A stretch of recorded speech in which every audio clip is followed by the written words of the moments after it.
Okay, well, Yannick, it sounds like before people even get to the show that there's going to be a little show, pre-show. Of course, what you just saw this afternoon is it's a milestone. It marks our arrival in the city. We're opening next Thursday, and we'll be here until May 24th. And this is really the setup. We have 2,000 tons of equipment that we need to set up in order to be ready.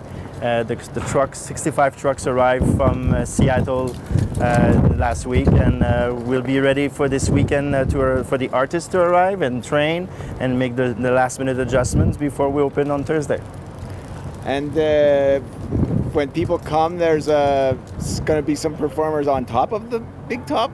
Yes, when temperature is on our side, like today, it could have happened, yes. When temperature is on our side, sometimes we have performers doing pre-animation on the big top. It's something very, very particular that Michel Laprise, the director of the show, has created.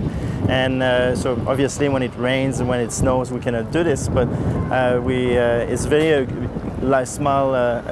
smile for the public to look at it. They don't expect that at all. And tell me about that. Was it the Aquanet? We have a new act.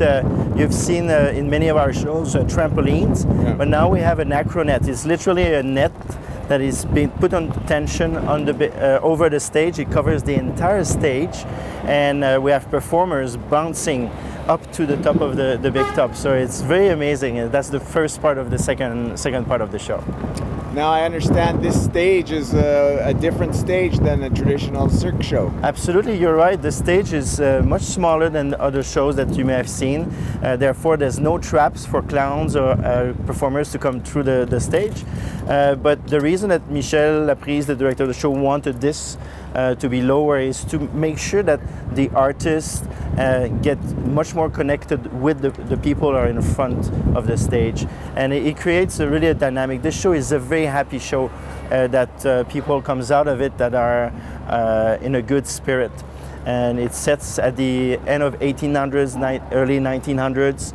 The costumes relate that era, the stage, the color on the stage really recall that era. So it was a period of time where everything was possible, all the imaginations, all the discoveries were happening, and I think you get that flair during the show. When I spoke with Michel, he made it sound like it was put the artist at the forefront and the technology a bit in the back.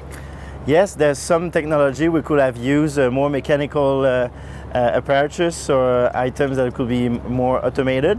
And since he wanted this to be set in a time period where there was less automated stuff, some of things are being pulled by hand, and so it's really the person, the artist, even the technicians themselves are present in the show. He really wants to put the human at the front foot.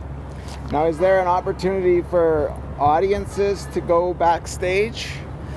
Audience members?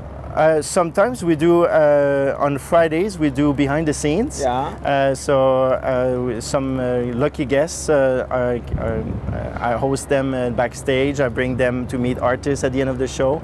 So that's a product that we have. It's something new that we have here in Calgary. We just started to do this a couple of months ago on our shows. So it's Friday's the magic day. Friday evening is the magic day if you want to have the chance maybe to go backstage. Very good. Thank you, Yannick. You're welcome.